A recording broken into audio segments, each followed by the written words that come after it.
Legenda Danau Limboto. Part 3.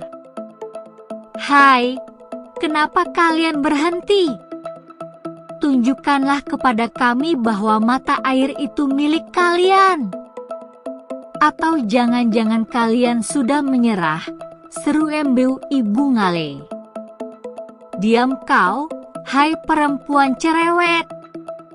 Jangan hanya pandai bicara, sergah pemimpin pelancong itu balik menantang Embeu Ibu Ngale.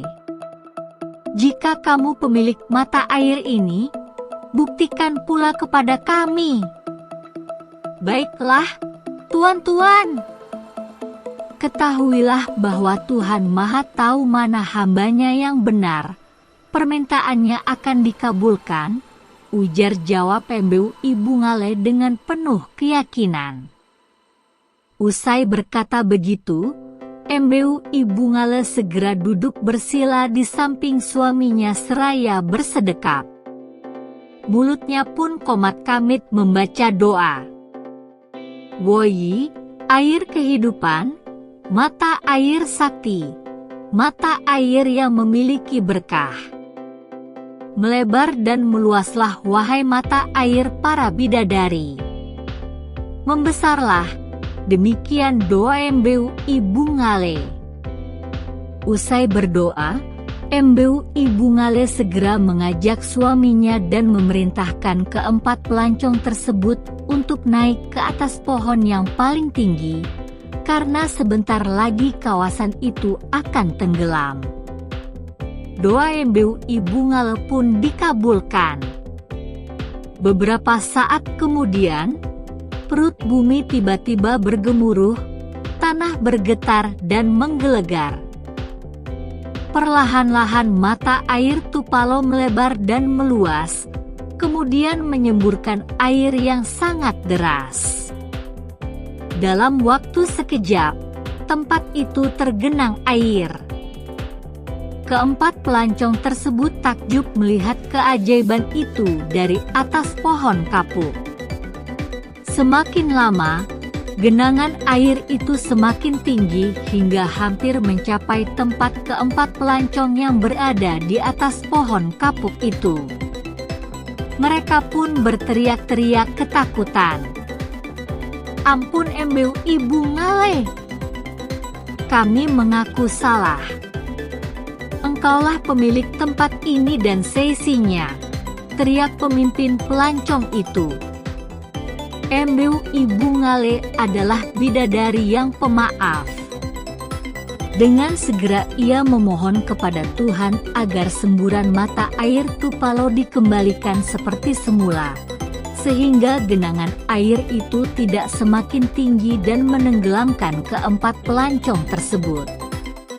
Tak berapa lama kemudian, semburan air pada mata air Tupalo kembali seperti semula. Mereka pun turun dari pohon. Embeu Ibu Ngale segera mengambil tudung dan mustika bimelula.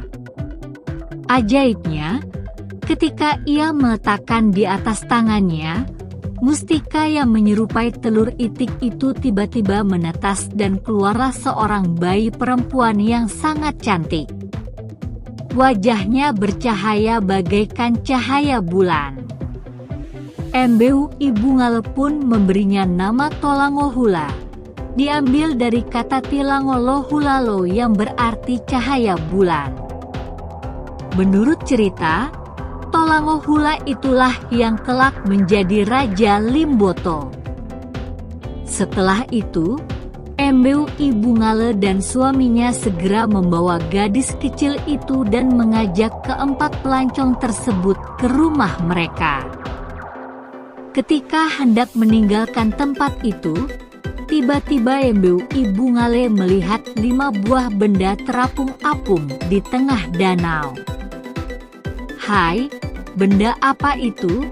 Seru Embeu Ibu Ngale dengan heran sambil menunjuk ke arah benda tersebut.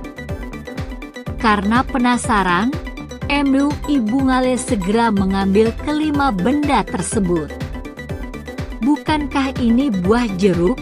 pikirnya saat mengamati buah tersebut. Setelah mencubit dan mencium buah tersebut, lalu mengamatinya, maka yakinlah Hembeu Ibu Ngale bahwa buah jeruk itu sama seperti yang ada di kahyangan.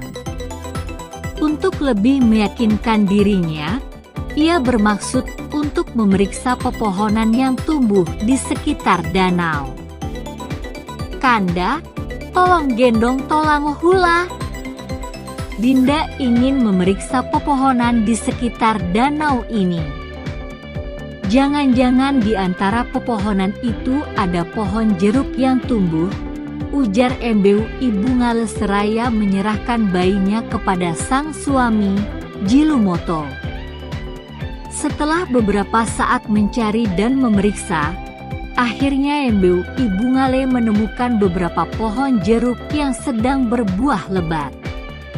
Untuk memastikan bahwa pohon yang ditemukan itu benar-benar pohon jeruk dari kahyangan, ia segera memanggil suaminya untuk mengamatinya.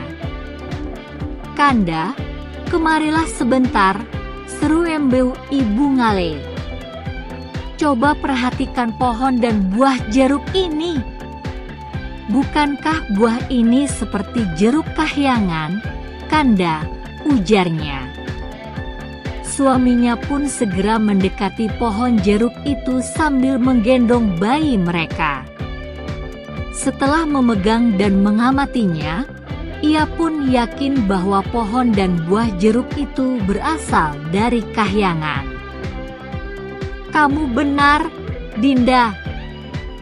Pohon jeruk ini seperti yang ada di kahyangan," kata Jilumoto. Dinda heran. "Kenapa ada pohon jeruk kahyangan tumbuh di sekitar danau ini?" ucap Hembeu Ibu Ngale dengan heran. Beberapa saat kemudian, Hembeu Ibu Ngale baru menyadari bahwa keberadaan pohon jeruk di sekitar danau itu merupakan anugerah dari Tuhan Yang Maha Kuasa. Untuk mengenang peristiwa yang baru saja terjadi di daerah itu, Hembeu Ibu Ngale dan suaminya menamakan danau itu Bulalo Limu Otutu, yang artinya danau dari jeruk yang berasal dari kahyangan. Lama-kelamaan, masyarakat setempat menyebutnya dengan Bulalo Limutu atau lebih dikenal dengan sebutan Danau Limboto.